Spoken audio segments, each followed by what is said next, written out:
Muy buenas, querido don José García Velázquez, Pepe, como te conocemos, tus conocidos, tus amigos. Es un placer estrenar este nuevo canal de Spotify Podcast en Ayudante de Instituciones Penitenciarias, Academia Forbide, contigo, con el que además he tenido el placer de trabajar en 2 centros penitenciarios. La verdad que tengo que comenzar con una anécdota que me gustaría compartir con nuestros oyentes, con nuestros opositores, y es que yo me convertí en funcionario de prisiones gracias a usted. Vale. Y es una anécdota un poco controvertida, ¿no? Porque recuerdo una conversación con tu hijo, del cual tengo una gran amistad desde hace muchos años, que le pregunté a qué se dedica tu padre, Gregorio, porque siempre te veía más en casa que trabajando.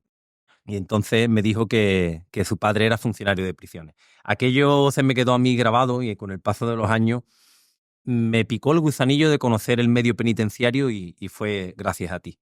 Entonces te debo mi carrera de funcionario de prisiones. Bienvenido, José. Gracias. Yo, en primer lugar, quería felicitarte por la labor que estás haciendo, porque la verdad es que después de haber aprobado unas oposiciones duras, porque son muy duras, y conseguir montar lo que has montado es de alabar. Yo te conozco a ti, como tú dices, por parte de mi hijo, somos del pueblo, nos conocemos de siempre, conozco a tus padres, no sé, sé el tiempo que le dedicas, porque de 24 horas creo que le dedicas 28, no sé de dónde saca las otras 4 horas, sinceramente. También sé que el fin de semana que te tomas libre, te lo tomas del tirón. Las cosas claras y hay que reconocerlas. Efectivamente. Y darte, la verdad, enhorabuena, porque además los puestos de trabajo que estás dando, no ya solamente a la gente de Alcalá, sino a nivel nacional, porque sé que tiene colaboradores, trabajadores en otros puntos de España. Y nada, y primero de nada, felicitarte por lo que estás haciendo. Muchas gracias, don José. La verdad que, bueno, Academia Forbide hoy en día es una referencia en el mundo de las oposiciones de instituciones penitenciarias y, como siempre digo, el mérito no es solo mío, tenemos un gran equipo detrás y, bueno, y tenemos lo más importante, que son nuestros queridos opositores que hacen posible nuestro trabajo. Bien, pues... Un inciso que quería hacer, ya que hablando de anécdotas, como tú has dicho antes, me acuerdo que un día me encontré, cuando tú estabas empezando con la academia, me encontré con tu madre en la puerta del Café Nuevo. Claro, yo ya llevaba más años en prisiones, tú estabas empezando prácticamente, y me dijo tu madre: Pepe, yo tengo miedo que mi hijo quiera pedir la excedencia, quiera esto, no lo van a echar. No, tranquila, Teresa, que la excedencia, que todo esto es legal. También comprendo el miedo de tu madre, lógicamente, por desconocimiento, igual que yo lo tenía. Lo que pasa que, claro, que después hemos ido a trabajar juntos, ya tú me has comentado, también te he comentado, también te acordarás que cuando íbamos para trabajar te decía yo: Pablo, dedícate a una cosa. Te lo decía más de una vez, ¿te acuerdas? Sí, además tengo que agradecerte ese consejo que en su día me diste, Porque es verdad. porque he tenido el placer de trabajar contigo en 2 centros, de tenerte de jefe de servicio en un centro penitenciario de régimen ordinario y luego, posteriormente, unos años después, en el centro de inserción social, donde hemos compartido unos 5 años de trabajo en la misma guardia. Y tengo que reconocer que me diste un consejo que a día de hoy todavía recuerdo, y es cuando estaba ahí en esa transición de dar clases a la vez que compaginaba con mi puesto de trabajo en interior. La verdad que se me hacía muy duro porque recuerdo salir de trabajar, de hacer noches y tenerla que empalmar con mañanas de trabajo. Además, no tenías días para ti, yo lo veía. Tú estabas no agobiado, desbordado. Completamente. Y ese consejo que me diste al pasar a la excedencia, me pude dedicar en cuerpo y alma a la academia, y la verdad que me ha ido muy bien, gracias a Dios, y es algo que a día de hoy te tengo que agradecer. Bueno, pues sin más, vamos a comenzar con una serie de cuestiones que quiero plantearte, que me parecen de interés para nuestros opositores y que, bueno, que a través de tu experiencia y de los años de trabajo que has prestado al cuerpo puedas arrojarnos un poco de luz. Bien, la primera pregunta es que me gustaría que le contases a nuestros oyentes un poco, pues, cuál ha sido tu trayectoria, ¿no? tu trayectoria en prisiones, en qué año entras en el cuerpo, por cuántos centros penitenciarios has pasado y cuál ha sido un poco pues tu carrera profesional. Bueno, yo empecé en el año 85, en marzo del 85, entré interino y entré en Puerto 2 como interino. En Puerto 2 estuve aproximadamente 4 años en servicio interior, porque antiguamente no había V1 y V2 como es hoy día, era interior y área mixta. A los 4 años, en el 90, más o menos, se abrió el Hospital Psiquiátrico Penitenciario de Sevilla. Y nos destinaron ahí, la mayoría que nos destinaron éramos interinos. Estuvimos 2 años y volví a Puerto 2. A continuación me mandaron a Cáceres 2. En Cáceres 2 estuve desde el 95 al 99. Todo este periodo siendo interino. Es decir, o me trasladaba o me quedaba en paro. Evidentemente, la respuesta es fácil, buscar trabajo. Estando en Cáceres, que era un centro de menores, porque era Cáceres 1 y Cáceres 2, estaba en Cáceres 2, fue donde aprobé las oposiciones y el primer centro de carrera o funcionario de carrera lo tuve en Ceuta. Ahí me mandaron a área mixta. Y en área mixta el director me destinó al economato. Ya haciendo de carrera, opto en los concursos y me voy al centro penitenciario de Botafuego. El centro penitenciario de Botafuego, esto ya hablo del 2000. El centro penitenciario de Botafuego todavía no estaba abierto, estaban puertas de abrir. Y nos asimilan al centro viejo, que era La Piñera. La Piñera. Una vez que ya cierran la Piñera, hacemos el traslado a Botafuego. Ahí empiezo de genérico. Al año cojo la encargaduría. Y los últimos 5 años que estuve en Botafuego, estaba como jefe de centro, lo que hoy sería coordinador de servicio interior. Correcto. Durante 5 años aproximadamente. Además recuerdo esa época que fue cuando yo entré en 2007 en Botafuego, ya estabas tú de jefe de centro en aquella época. En comisión, exacto. Después, en el año 2010-2011 aproximadamente, no recuerdo bien ahora, se abre el SIL. Solicito la plaza de jefe de servicio y me dan la plaza de jefe de servicio en el SIL Manuel Montesinos de Algeciras. Y ahí es donde ya termino mi carrera profesional. Es decir, que yo la terminé el 12 de diciembre del año 22. Esa es la trayectoria profesional. Son más de 30 años de servicio, don José. Efectivamente. 37 años, 9 meses y 13 días. Que lo tengo bien. Para ser exacto. Además lo tendrás fresquito porque recientemente has pasado a la jubilación. Sí. Como he dicho, me jubilé el 12 de diciembre, del 22. Llevo 1 año y medio jubilado. Bueno, yo ya creí que mi labor penitenciaria ya yo la había realizado. Algunas veces bien, otras veces mal, otras veces con éxito, otras veces sin éxito, pero bueno, esa es la trayectoria de cada uno. Gran trayectoria profesional, además has pasado por varios centros penitenciarios y bueno, me imagino que a lo largo de toda esa carrera habrás tenido momentos buenos y momentos malos. Yo siempre a vosotros, a los de la generación de los años 80 y 90, siempre he oído, ¿no?, que fueron años muy duros, sobre todo con el tema de la heroína en las prisiones, que estaba en esa época muy fea la situación en ese sentido. ¿Has vivido alguna situación complicada de motines, secuestro durante esos años en esos centros penitenciarios? Secuestro, afortunadamente no he vivido ninguno. Motines como tal, no. Pero sí guerra o peleas entre bandas.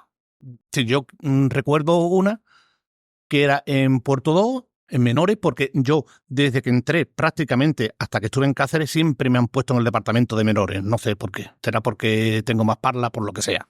Pero siempre he trabajado en el por tu mano izquierda. Efectivamente, sí. Yo pienso que cada uno empleamos la habilidad que tenemos. Yo soy más de hablar, otros más de otra. Que todos son respetables, evidentemente. Ahí sí, me vi un un día de trabajo en algo complicado porque hubo una pelea en el patio entre marroquíes y españoles. Entonces, es difícil verte ahí porque no sabes ni cómo actuar, no sabes cómo no actuar. Yo qué sé, es complicado. Y se carece de medios No, medio ninguno. de seguridad. Y en esa época, porque te puedo hablar que desde el año esa pelea pudo efectuarse entre el año del 92 al 94 o 95, es decir, que en ese año no había ni medios, no había nada, solamente entrar a manos limpias. Porque es que no puedes hacer, como dicen hoy, ni papel ni bolígrafo, porque a quién apuntas, a quién no apuntas. Claro, hubo que hacer uso de medios coercitivos y me imagino que, bueno, que episodios de ese tipo en aquella época, donde la heroína estaba muy presente en los centros penitenciarios y esa oleada que hubo de drogadicción. Yo siempre os he oído a vosotros, a los más veteranos, que fueron los años más duros de prisión. A día de hoy, ¿cómo describirías la situación en torno a esos años en comparación con los de ahora? Bueno, vamos a ver. En los años 80, la heroína estaba presente, como tú bien sabes, como tú has dicho. Puerto 2 es que era también un centro muy particular, porque Puerto 2 era un centro de preventivo. Entonces, en ese centro tampoco era un centro de los modernos de ahora que tiene 14 módulos. Aquel centro tiene 4 módulos. De los 4 módulos, había módulos que había que hacer turnos para comer. Es decir, que estaban totalmente hacinados. Había momentos en los que no entraba un interno en un módulo. Es decir, es que no entraban y había que asignarle una cama provisional. Por eso, entonces, la heroína estaba allí. El departamento de ingresos era un correcalle. Entraban, salían. Gente que no saben vivir en la calle. Yo he visto gente que entraban, que salieron en libertad un jueves y el lunes entraban otra vez. Y venían forrados de heroína y jeringuillas. Es decir, que parece increíble, pero es que era su vida. Es lo que han vivido ellos. Claro. No saben vivir en la calle. No tienen en la calle. Y además, si salen en libertad y no los quitas del medio en el que han estado, evidentemente van a recaer en 2, 3, 4 o 5 días. Como ciencia. Y como hoy día, bueno, antiguamente primordiaba el régimen. Es decir, mucho régimen, mucha disciplina, mucho cacheo, mucha norma. Hoy día es el tratamiento. Entonces, claro, el tratamiento se ha comido al régimen. No es que funcionen peor, funcionan diferentes. ¿Qué es mejor? ¿Qué es peor? El tiempo lo dirá. Claro, la tasa de reinserción social y las estadísticas dicen que a día de hoy el tratamiento de reinserción social funciona progresivamente y adecuadamente en cuanto a la tasa del éxito de la reinserción. Y sí, bien es cierto que yo también, aunque soy bastante más, he tenido menos experiencia que tú y he estado bastantes años menos que tú en prisión, sí que he podido ver esa transición ya de los últimos años de régimen a tratamiento, donde el tratamiento un poco, sí que es cierto que el régimen se ha supeditado al éxito del tratamiento, como indica el propio reglamento penitenciario. Además, además, como tú bien dices, tú mismo, en tu experiencia, has podido observar, en el tiempo que tú has estado en Botafuego, cómo había una diferencia abismal entre el módulo 5-6 y el módulo 7-8. Exacto. Uno era regimental, para que me entiendan, y el otro era el módulo terapéutico de respeto. Exacto. Y el funcionamiento era diferente. ¿El problema cuándo venía? El problema que yo veía, como jefe de centro que yo estaba ya en esta época, el problema que yo veía era cuando un funcionario trabajaba durante un turno en el 5-6 o durante 2, 3 turnos X días, y después por motivos de que no había funcionario, de que había que completar los servicios, lo mandaban al 7-8. Te comían un poquito. No sabías reaccionar a muchas cosas o viceversa. Claro, y además, en el hilo de lo que tú apuntas, es verdad que los centros penitenciarios tipo tienen muchos módulos deportivos, terapéuticos, tratamentales, algunos más de régimen, donde están los internos que no llevan una progresión quizá adecuada más reincidentes en el tratamiento, reincidentes y demás, que cada vez hay un modelo que se apuesta más por un modelo de tratamental y donde a lo mejor en los centros penitenciarios antes había un módulo de respeto o terapéutico, a día de hoy puede haber 5, 6, hasta 7 módulos de respeto en un mismo centro penitenciario. Eso, en el año 85-90 Era impensable. Claro. Solamente se diferenciaba módulo reincidente, módulo extranjero y módulo de menores. Exacto. En esas épocas, claro, pero todo regimental. ¿Cómo ha sido, Pepe, trabajar con menores en el departamento de menores de un centro penitenciario? Yo, lo que te he explicado antes, yo siempre he manejado mucho mi mano izquierda. Es decir, a mí siempre me ha gustado hablar con el interno. Es decir, deja que él piense que te está tomando el pelo, pero tú eres el que le está ganando el terreno. Entonces, la problemática venía cuando tú tenías que decir a un interno, vamos a limpiar. Un niño con 17, 18, 19, 20 años de vez, va a limpiar tú. Tú vas a un módulo de mayores y una persona de 40 años y dice, señores, que esto lo ensuciamos, hay que limpiarlo. Y evidentemente se limpiaba. Entonces, el tratamiento, como estamos hablando, es diferente. Tenía que ir más detrás de él, tenía que ir como los niños chicos. Claro. Dándole por aquí, quitándole por allí. Yo te doy esto, tú me das esto. Siempre cediendo ambas partes. Mucha psicología. Mucho, sí. Ahí la fuerza, ahí no tiene... Ganan ellos porque yo siempre he diferenciado entre un interno y un funcionario.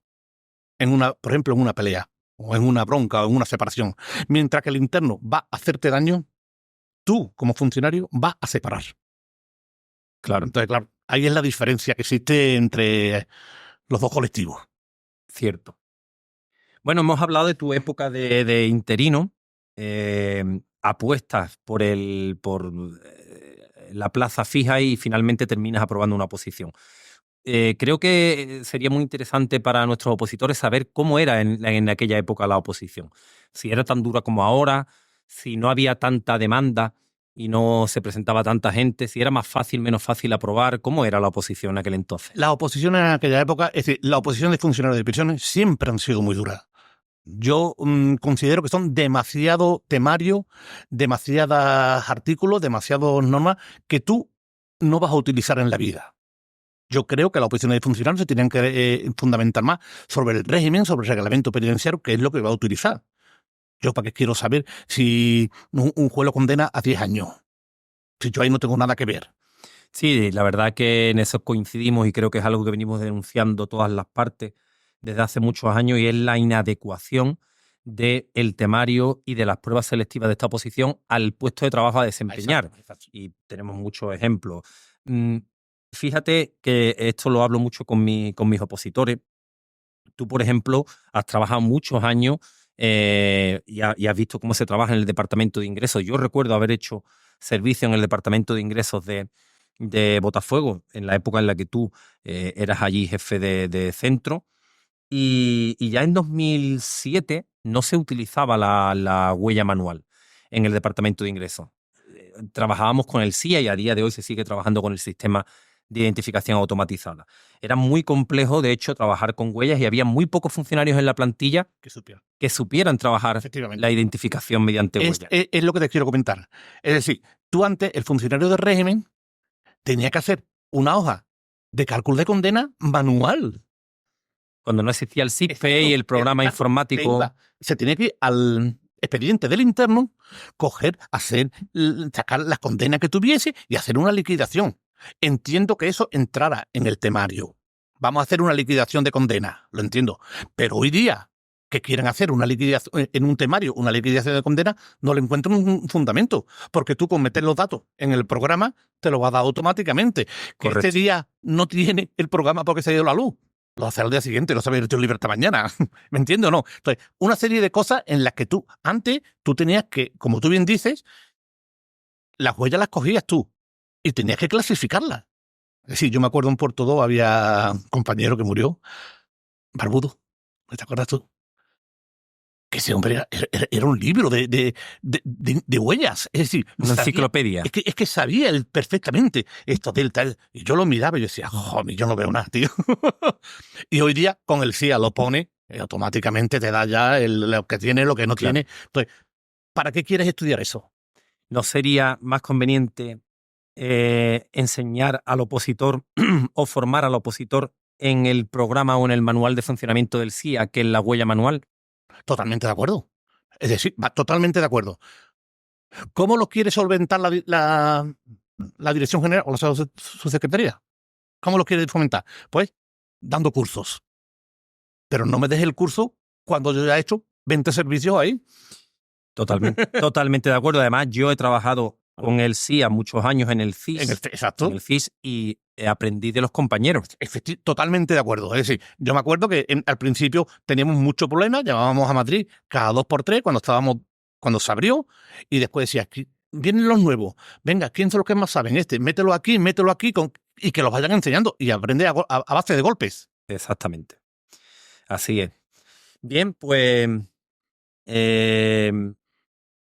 hoy en día, bueno, ahora mismo en la actualidad, creo que se han logrado muchas mejoras en el colectivo desde que iniciaste tu carrera penitenciaria. Se está logrando quizá la reivindicación más justa y más demandada por el colectivo.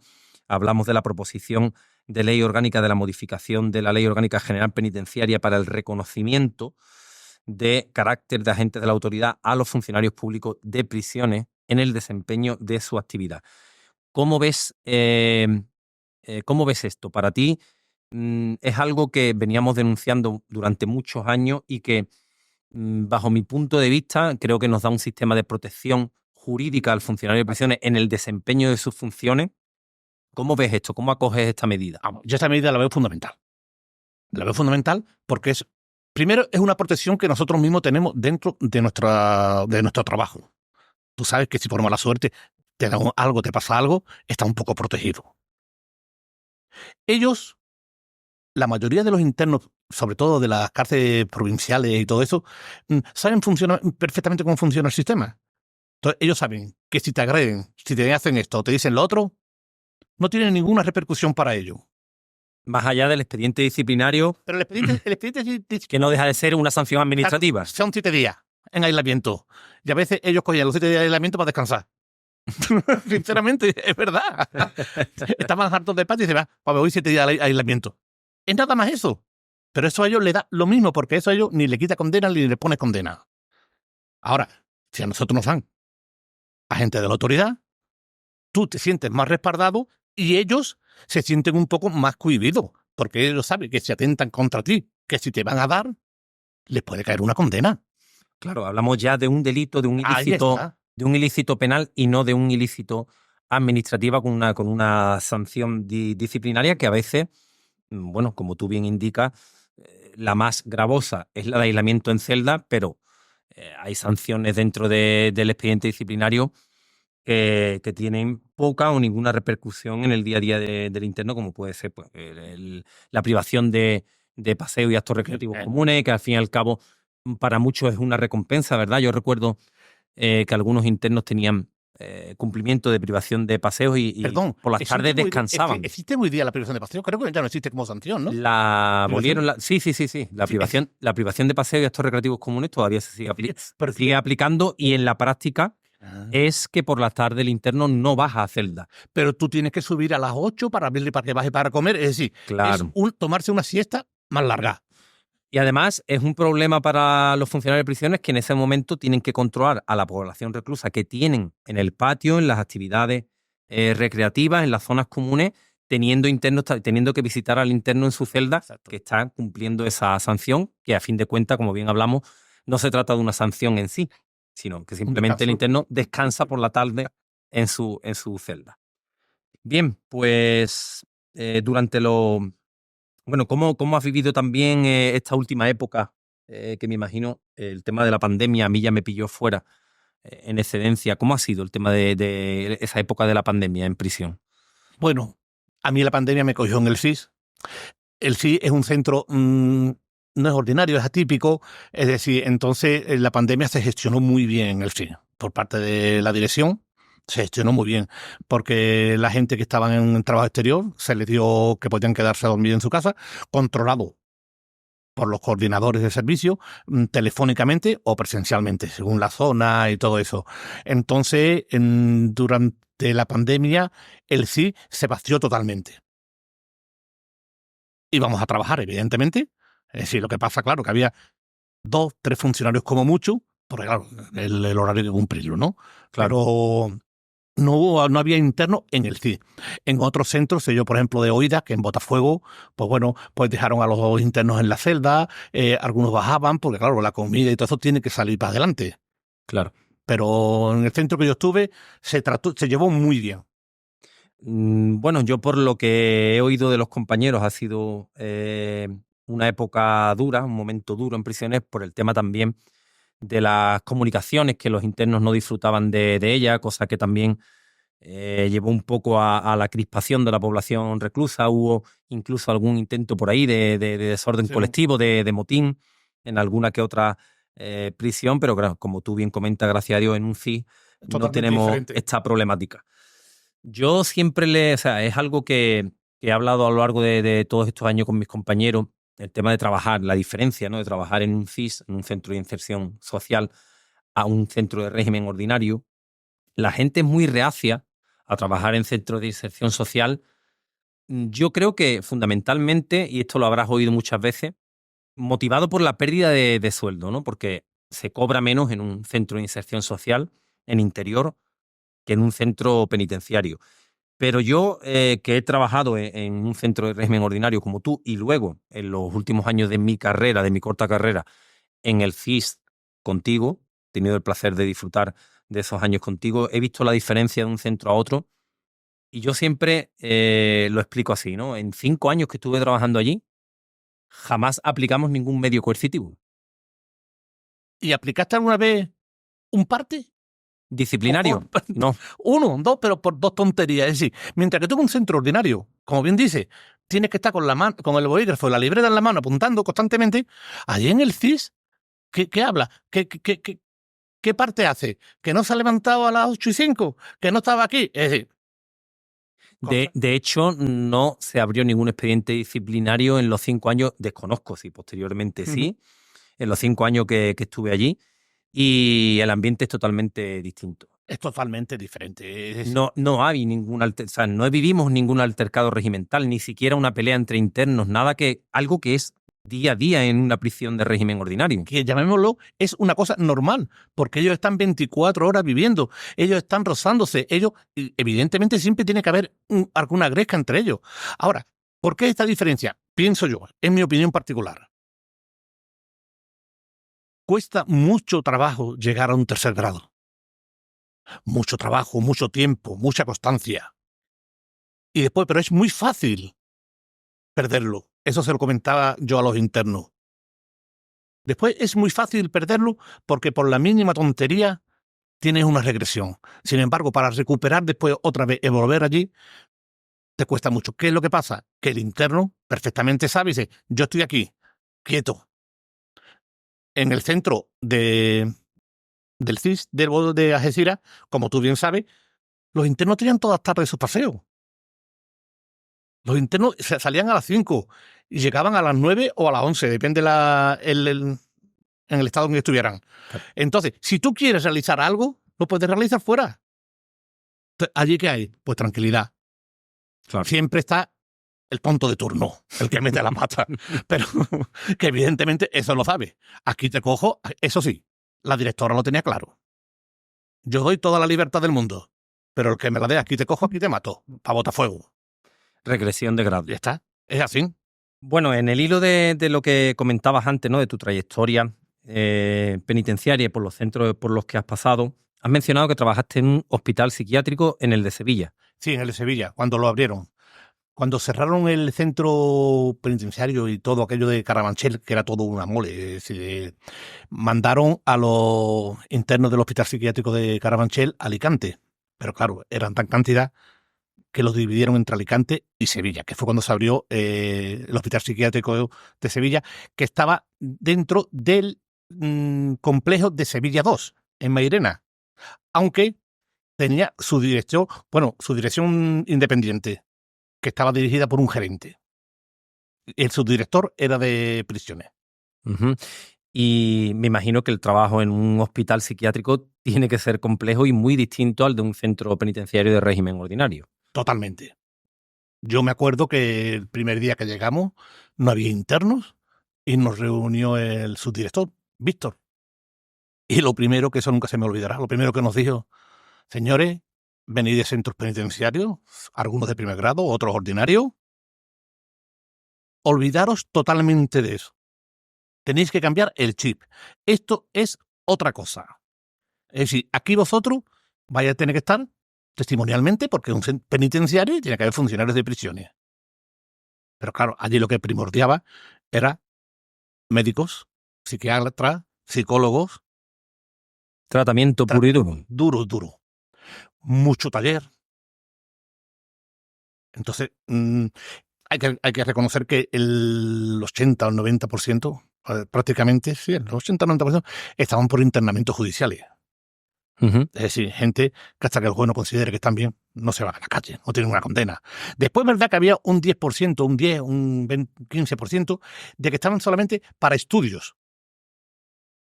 Para estudios de los internos, por el tipo de delito que habían cometido. Yo quiero recordar que tenía un interno, no me acuerdo el nombre, de Jerez, que lo tenían por todo y se lo llevaron al hospital psiquiátrico, pero solamente para estudiar su caso, porque veían raro el comportamiento del interno, como el interno, y el tipo de delito que había cometido. Claro. Yo mismo he trabajado en ala psiquiátrica de un centro penitenciario de régimen ordinario, porque ese modelo de hospital psiquiátrico penitenciario obviamente está en desuso ya. Todos los centros penitenciarios cuentan con un módulo en el que, bueno, se interna a los internos con patología psiquiátrica. Me imagino que será muy distinto, pero sí es cierto que es un tratamiento, hay que darle un tratamiento totalmente distinto que a un interno. Porque en un principio, bueno, ese régimen, esas normas de conducta que un interno sin patología psiquiátrica es capaz de acoger, de adaptar y de cumplir, pues en este caso es difícil, ¿no? Después, por ejemplo, en el psiquiátrico yo quiero recordar que mucha medicación, lógicamente. Mucha medicación. Nosotros no, porque no somos médicos, pero ellos perfectamente sabían quién se tomaba la medicación y quién no, y era curioso cómo la administraban. Es decir, yo me acuerdo que por la noche, cuando ya los internos estaban cerrados y todo eso, iba un ATS con un funcionario abriendo las habitaciones o celdas, e iban repartiendo la medicación a cada interno. Es decir, allí siempre se optaba por lo más fácil, darle medicación entera. Perdón, las pastillas normales. Si al cabo de 2 o 3 días veían que no le hacía efecto, es que no se las estaban tomando. ¿Qué hacían? Se las daban machacadas. Ellos cogían con la mano entera, ¡plá!, y se llenaban todo. A la boca tampoco les hacía efecto. Último caso, inyectable. Claro. Administrarle la medicación prácticamente en contra de su voluntad. Sí. No. Pero es que era la única forma de mantenerlos, ¿eh? Es decir, es que algunos estaban mal, muy mal. Es que tú no sabes si te podían entrar por delante o por detrás. Es decir, ahí tú ibas siempre con la espalda descubierta, porque en estos módulos eran pequeñitos, había un funcionario que era el encargado y había celadores, que en verdad los celadores eran los que estaban dentro del departamento por si a un interno le hacía falta algo, si no le hacía falta nada. Había peleas entre ellos. Ahí sí que había peleas y discusiones. Pero el funcionario regimentalmente no podía hacer nada, porque tú ibas jefe de servicio, fan pelea fulanito y menganito. Y lo primero que te decía el jefe de servicio, comentárselo al médico, a ver si hay opción o no opción de meterlo en el elemento. Y el médico o psiquiatra, el que estuviera de guardia, te decía: déjalo, porque es que hoy está con el día revuelto. ¿Cómo Claro, actúas? de ahí a que los medios coercitivos pues se instancia un poco a los médicos, ¿no? Exacto. En esos regímenes de psiquiátricos. Bueno, has tocado un tema, creo que complejo, que es el tema de la medicación en los centros penitenciarios. Y yo he tenido desde una perspectiva del funcionario, ¿no? de V1, que una de las tareas diarias de la mañana es el reparto de la medicación, controlar el reparto de la medicación. Es un problema en prisión el tema de la medicación, porque se hace un uso indebido de la misma. Hay muchos internos que incluso hacen negocio con la medicación. Esto da lugar a ajustes de cuentas, a deudas y, como no, a un uso indebido y poco saludable de la misma. Hay internos pues que incluso fingen tener patologías para acceder a la medicación para posteriormente Poder venderle trapichear con ella, ¿no? Totalmente de acuerdo. Que es como se conoce. Exacto, en el argot nuestro. Llevas toda la razón. Yo ahí no sé a quién darle la razón ni quitársela, porque, como tú bien dices, es muy complejo. Si iba un ATS, que tampoco hay ATS o auxiliares para repartir una medicación, los que no tienen que repartirla somos nosotros los funcionarios, que más de una vez la hemos hecho por estar hecho un cable. Correcto. Pero no tenemos por qué, vale. El interno no se la toma delante tuya. Tú en el momento que le das esa medicación a ese interno, ya tú le has perdido el control. ¿Dónde va esa medicación? ¿Dónde no va? Entonces es imposible. Es que es imposible. Un centro como Botafuego, con 1.600 internos, que seguro que 600 tienen medicación. ¿Cuántas personas hacen falta para que esos internos se tomen la medicación en el momento? Sí, no hay personal, no hay personal suficiente. Es imposible. Para controlar eso. De hecho, es muy común que en los cacheos que se practican a las pertenencias de los internos en la celda aparezca medicación a internos que no tienen medicación prescrita. Mucha medicación. Llevas toda la razón. De hecho, se pide en los módulos que el interno que tenga medicación siempre tenga en el tablón porque ellos disponen de un tablón de corcho en la celda, que siempre tengan la medicación prescrita por el médico visible, para que nosotros, para facilitarnos la tarea en el cacheo de comprobar si la medicación que hay en la celda está prescrita o no por el médico. La medicación que tengan en la celda sea solamente con 1 o 2 días de retraso. Sí, su dosis diaria. Que no almacenen... Que no estén almacenando medicación. Que si tienen 4 no tengan 18 pastillas. Vamos a decir, tú te vas a tomar una, ¿para qué quieres 18? Claro. Tú ten una y ten otra por si se te pierde, se te cae, lo que sea. Para que también los oyentes pues entiendan un poco cuál es la situación y por qué se hace esto. Y es que hay mucha adicción a la medicación en un alto índice de la población penitenciaria. Al igual que hay un uso indebido también de la metadona, ¿no? Hemos conocido praxis que cuando tú crees tener controlado el problema, pues esta gente tiene mucho tiempo para pensar y obviamente tienen mucho ingenio, ¿no? Siempre harán el tiempo para otras cosas. En la metadona se pide, porque la metadona sí que es algo ya muy inaccesible y es una medicación muy fuerte, y quizás tengamos un pelín más de control sobre esta que sobre otros medicamentos, que el interno se lo tome la metadona líquida en presencia del ATS. Sí. Pero también ellos muchas veces se buscan las vueltas, ¿no? Y conozco varias anécdotas, ¿no? Una de ellas de que se ponen un algodón debajo de la lengua para empapar la metadona y luego lo vacian en un cazo para revenderla. Gente que no necesita tomar metadona, pero que hace negocio con ella, ¿no? Creo que, bueno, que es una de las curiosidades que quizás nuestros oyentes pues, no conozcan el medio penitenciario. Es a lo que se van a enfrentar en su día a día, porque el interno, cuando no te la da a la entrada, te la da a la salida. Los nuevos funcionarios tienen que tener en cuenta una cosa, y eso siempre lo tienen en cuenta. Mientras que en un módulo o departamento con 100 internos, pongamos, que son pocos, relativamente son pocos 100 internos en un departamento. Mientras que 100 internos tienen que vigilar a 2 funcionarios, o controlar a 2 funcionarios, 2 funcionarios tienen que controlar a 100 internos. Correcto. Y eso es imposible. Nos la dan por donde quieran. Ahora, lo siempre he dicho, si te cojo, te cojo. Claro. No, y creo que al final es un problema que ha existido siempre en prisiones y que va a persistir porque no hay personal suficiente para controlar a tanta población reclusa. De hecho, yo que he trabajado en interior varios años, siempre he tenido esa percepción, ¿no? Cuando tú tienes a 140 internos perfectamente a tu cargo, muchas veces solo, porque normalmente el módulo se hace con un compañero, siempre suele haber un genérico con su encargado de departamento en cada módulo y el funcionario que controla en el control de acceso la garita, las puertas y las cámaras. O sea, controlar 140 internos, 2 funcionarios en los que hay tantas dependencias, porque la gente a lo mejor piensa que un módulo en las horas de patio es patio, y no es patio. Es la escuela donde se está impartiendo clases, es el taller, gimnasio, donde está patio polideportivo, hay muchas actividades. Exacto, la sala de televisión, la sala de juego. Hay que controlar muchas dependencias donde Claro, mientras vas al gimnasio, dejas de vigilar 20 minutos el comedor. Y además es que ellos tienen siempre 3, 4, 5 que están controlando al funcionario. Efectivamente. No es que tengan teléfono dentro, que ellos van. No. Es que si ellos ven que van para el taller, le hacen una señal a otro y saben que tú vas para el taller. Y entonces el del gimnasio, por decirlo, pues hace lo que quiere. Si es que no hay gente, es que es imposible. Es que materialmente es imposible. Demasiadas pocas cosas se dan. Bueno, eso habrá que decírselo a Marlaska, ¿no? Para que aumente la oferta de empleo público y tengamos más personal en prisiones. Sí. Buen tema, Mazá. Bueno, don José, pues creo que ha Quería sido... también comentarte,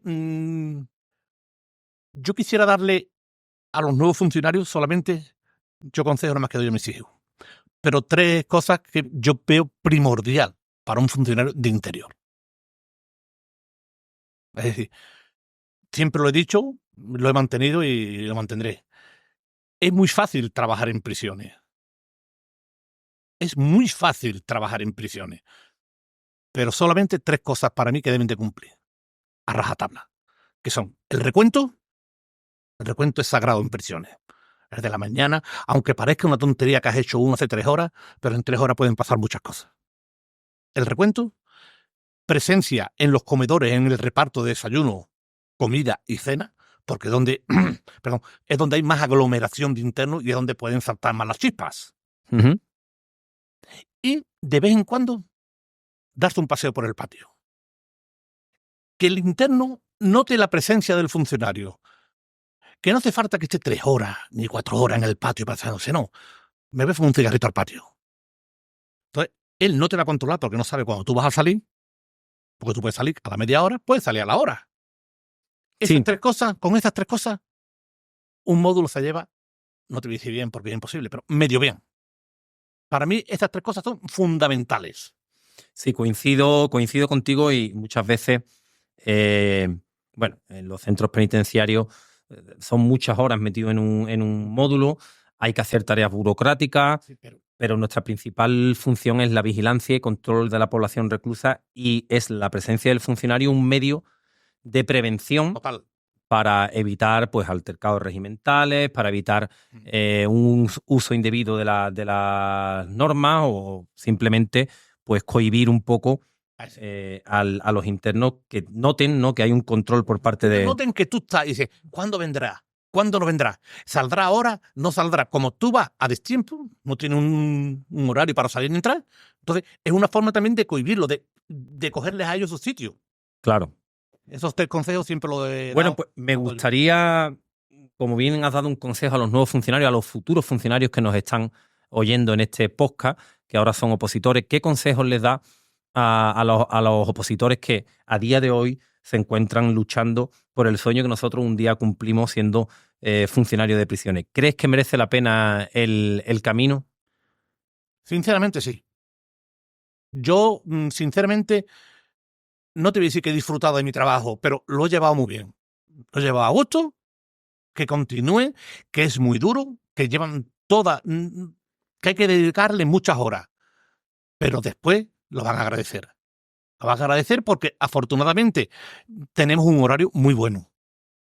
También cada centro tiene su horario. Pero te dan facilidades, te dan todo.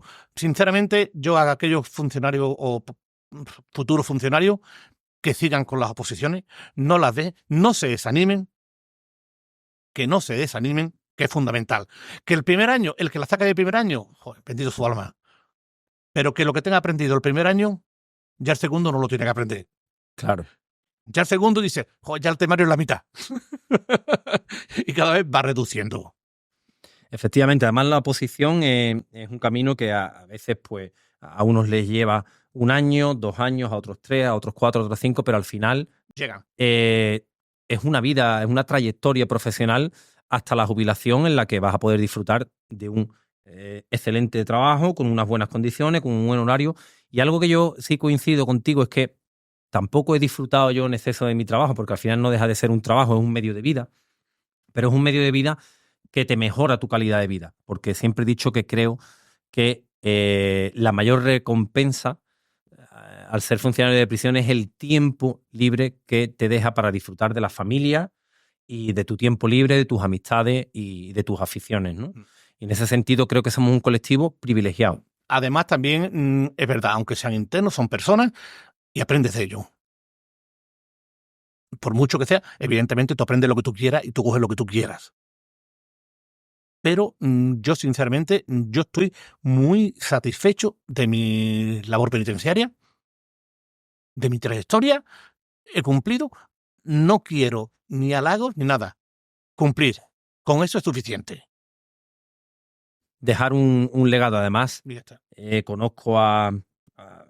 trabajado en 2 centros penitenciarios contigo y dejas un buen legado porque los compañeros hablan muy, muy bien de ti. Y al final, bueno, también creo que a lo largo de tu trayectoria como funcionario has dejado muchos amigos detrás. Sí, evidentemente. ¿Echas de menos la prisión, don José? A veces sí. Es decir, el estar dentro, el moverte, esto, pero bueno, todo llega y ahora puedo dedicarlo a la familia. Bueno, ahora le tocan a otros, ¿no? Los que vienen por detrás, que nos están escuchando. Que nos vienen empujando y nada, y desearle toda la suerte del mundo y que no se desanimen. Que si no llega la primera, llega la segunda, pero que el que persigue la consigue.